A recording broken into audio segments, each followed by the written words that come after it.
What if I told you that you could maintain strength, mobility, and full independence well into your 60s, 70s, 80s, even 90s? Well, in today's episode, we're going to explore all the tips and tricks to training for longevity.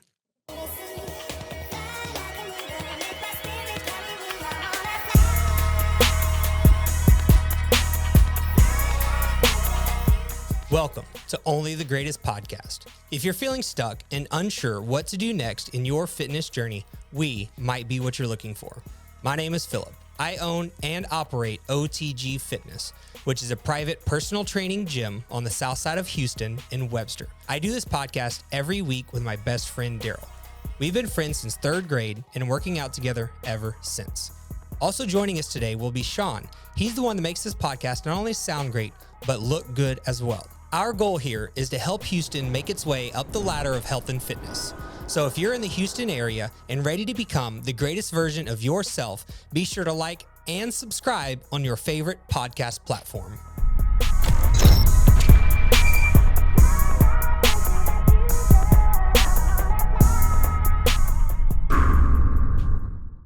Longevity is one of those things that, when you first start exercising, maybe it's not the first thing on your mind. We're often thinking about, weight loss or looking better or getting stronger in this moment. But it's important to remember that if you're stronger now, you will also be stronger later, right? And so there's really no secret to this. There's no super secret to longevity. It's often associated to doing the best that we can now will also help us continue to do the best that we can. So before we dig too deep into exactly what that looks like, I kind of want to share a little bit about my, personal motivations behind this. Because if you're watching this on YouTube, and if you're not, you should be, but you'll see I'm in my early 30s. I'm young. I don't have any health issues. There's nothing wrong with me. And I plan to keep it that way, right? But I'm very motivated to talk about longevity and get people thinking about it because both of my grandparents passed away in their early 60s. And neither of them had, from what I could tell, a very fulfilling life in the last couple of years of their life. Unfortunately, exercise was not an important part of, the household that I grew up in with my grandparents. We didn't really eat healthy, right? No one really paid attention to that stuff. And in my personal opinion, I think that is the reason that they passed away very young. And I consider 60s very young. So that being said, longevity is important. We have a huge population of aging individuals. And no matter what age you are, as you're listening to this, you will eventually be one of those people, right? And so our goal should be to not only have the best life we have now, but continue to have the highest quality of life that we can as we get older. How do we do that? Well, first, we need to focus on strength training. Unfortunately, as humans, degradation of muscle, bone density, flexibility, mobility, it happens, right? We are going to degrade in all of those categories. The only way to fight that degradation is through high quality strength training. At minimum, as we get older, we want to maintain the muscle mass and strength that we have. If you're just starting when you're a little older, it's going to be very possible and likely that you even gain muscle and strength as we age. But if you've been working out for a long time already and you're just changing gears and considering longevity now, you probably already know that the longer that you work out for, the longer time you spend strength training, the harder and harder it is to keep actually improving at anything, right? It's just kind of part of the journey. But if you're just getting started, it's very possible to increase your muscle mass quite substantially. No matter what age you are, it is possible to gain muscle. But at minimum, we want to maintain the muscle mass that we have and the strength that we have, because that's how we get around, right? That's how we move. That's how we get up off the ground. That's how we prevent falls, by being stronger. Yet we're going to talk about balance also. But if we can prevent the fall because we're strong enough to maintain ourselves, to hold ourselves up, and to catch ourselves. If our upper body is strong enough to grab something around us and hold up our body weight, well, now we never have to worry about falling. And speaking of falling, we have the bone density conversation that we have to talk about, right? Especially with women, we have, osteopenia, osteoporosis, which start to, come along to women more often. Strength training, lifting weights, exercise is the number one way that we can combat that. We can also need to make sure we eat enough protein, which again, we're going to talk about that a little bit later. But by high quality strength training, we can fight the loss of bone density, right? And we can increase our mobility and flexibility. Let's talk real quick about the difference between those two things. Flexibility, I would define as the ability of your muscles to move from point A to point B, and how far, point A is from point B, right? That would be flexibility, like how far your muscles can actually move. But mobility, I would define as how much strength do I have during that range of motion? How much strength do I have when my arm is way up over my head or down here, right? So mobility includes flexibility. And both of those things can get better through strength training. Yeah, stretching is great. You can do some stretching, but high quality strength training through a full range of motion will increase your mobility and keep you moving the way that you want to, right? So what exactly are we talking about when we talk about strength training? How often should we do it? What type of exercises? Well, our general recommendation is going to be somewhere between 2 and 4 days per week of full body strength training. Full body meaning we're doing our upper body and our lower body each time we exercise. That's mostly for an efficiency purpose. It's for higher frequency. It seems to be that hitting your muscles more often is going to be better than just doing a lot at any one time. So a full body approach, until you're working out 5 days a week or more, full body is 100% the way to go. So somewhere between 2 and 4 days per week, 30 to 45 minutes is a perfect place to be. Now, how do we get the most bang for our buck during those 45 minutes? We're going to do it through full body compound exercises. So full body, meaning upper body exercises and lower body in the same day. Compound being defined as any exercise that moves 2 or more joints at the same time. That means you're going to get more joint involvement, more muscle recruitment, more bang for your buck during each exercise, right? So your lower body exercises are going to be things like squats, like deadlifts. Step ups are a great one because we want unilateral work. Unilateral meaning one side of our body working at one time because we want to be balanced, right? Squats and deadlifts, awesome, amazing. You should be doing those. That's how you're going to get stronger, get more load. But we also want to make sure that our right side or our left side is not dominating over the other side. And we do that through making our left and or right side work independent of the other one. So step ups and lunges are going to be the best way to do that. Step ups first, right? And then you can work your way into doing lunges. Lunges are a little bit more difficult exercise. So if you're just getting started, don't worry about that. You can start with good step ups, make the step a little bit taller. You can hold some weights if you're not ready to make it taller yet, but you still want to make it harder. And then you can work your way into lunges. And then by doing that, you will also become better at the squats and deadlifts, right? So those are kind of a couple of the lower body exercises.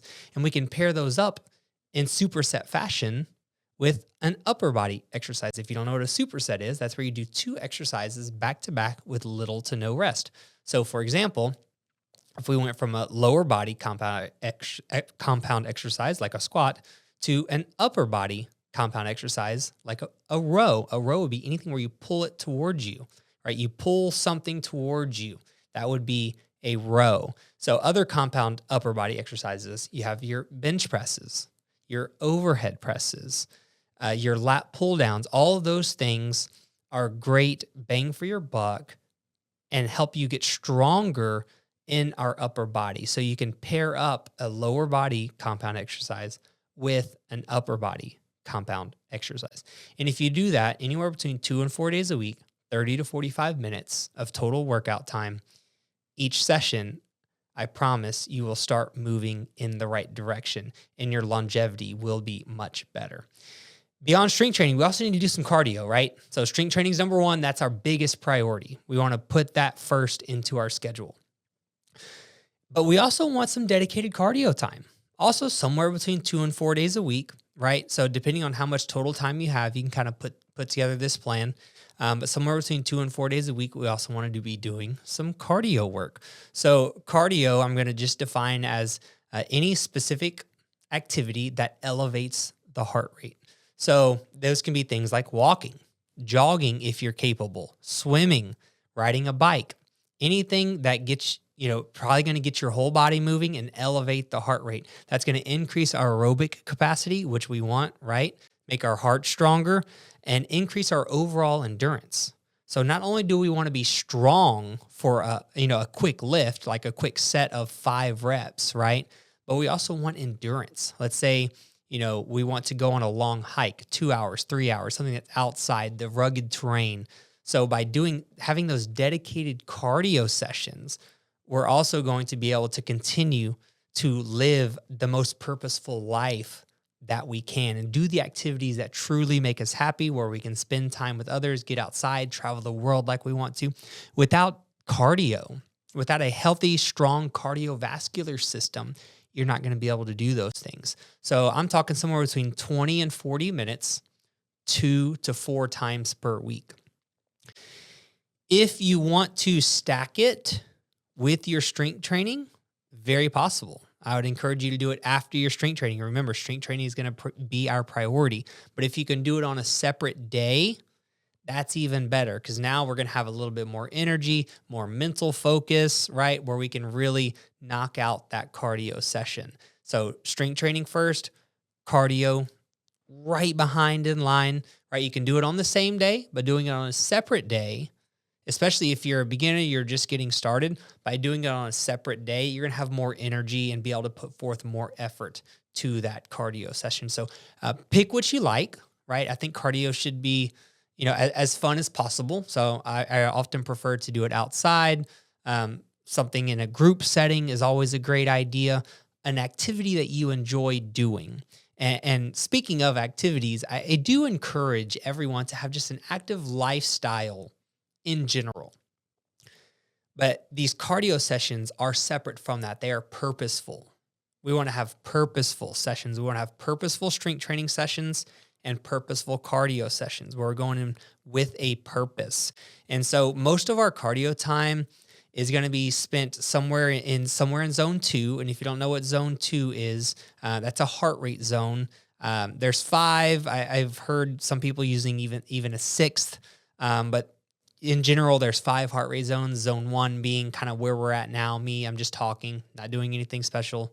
I'm moving my hands around. Maybe I'm taking a light walk, right? Zone 2, though, is where real, endurance is built. You're becoming stronger. You're getting stronger lungs. You're challenging your heart a little bit more. You're going to become a more efficient human being by spending more time in zone 2. And zone 2, the easiest way to think about it is, I want to be able to have a conversation with someone, right? I'm working out at an effort where I can have a conversation with someone, but it's not necessarily easy to have that conversation, right? So if I'm jogging next to someone, I'm jogging with my friend, I want to be able to have a conversation with them, but it's challenging to have that conversation, but it is possible. If I can't have that conversation because I'm breathing too hard, I'm probably beyond zone 2. If I can have a casual conversation and it's easy, not challenging at all, right? I'm not having to kind of take a breath in between or anything like that. I'm probably not to zone 2 yet, right? So zone 2, I can have the conversation, but it's a challenging conversation. And then the other piece of cardio, we really want to push as hard as we can. Now, this is an area, especially if you're a beginner, maybe consult with your doctor first, right? Supervision of a professional before you really start pushing yourself into those zone 4 and zone 5s, where we also have a lot of benefit. And so that's where that VO2 max type of thing comes into play, right? So make sure that you're consulting with a doctor, before you're doing anything of super strenuous activity like that. And so split your time between that high strenuous kind of zone 5, pushing the limits kind of stuff. You're going to spend a little bit of time there, but spend most of your time in that easier zone 2, which maybe is a power walk or a jog, depending on your current fitness level. And then to kind of wrap up training specifically, I wanted to talk about balance because, balance is a big part of injury prevention as we get older. If we want to maintain longevity, we need good balance. But for the sake of today's conversation, I'm just going to revert back to the strength training part. In my personal opinion, if we focus on strength training and doing it correctly, the balance piece of the equation will come along. Because oftentimes when people lack balance, they lack strength, right? Balance is a separate situation. And I'm sure some people do actually struggle with the balance, and that is legitimate. And there are some exercises out there that will help with balance, but a lot of times it's just strength. So if you're doing those unilateral exercises, like we talked about, the step ups, even when you're doing bench press, you do it with one arm at a time and no weight in the other arm, a lot of core involvement, teaching you how to drive with your legs. You're doing your overhead press only one side at a time. That's going to develop the muscles that will help you become stronger and also improve your balance, right? And so, like I said, there's plenty of good exercises out there for balance. But for today's conversation, I'm just going to revert you back to the strength training side of things. So when it comes to, exercise, we want to split our time between strength training and cardio. Strength training being the priority, cardio coming right afterwards. And then, we can't talk about longevity without also discussing a little bit of nutrition and hydration, right? So nutrition, very important. The older that we get, a lot of times, and this is not exactly my expertise, but, I've done some reading about this. Sometimes with older people, as we age, it just becomes more difficult to eat.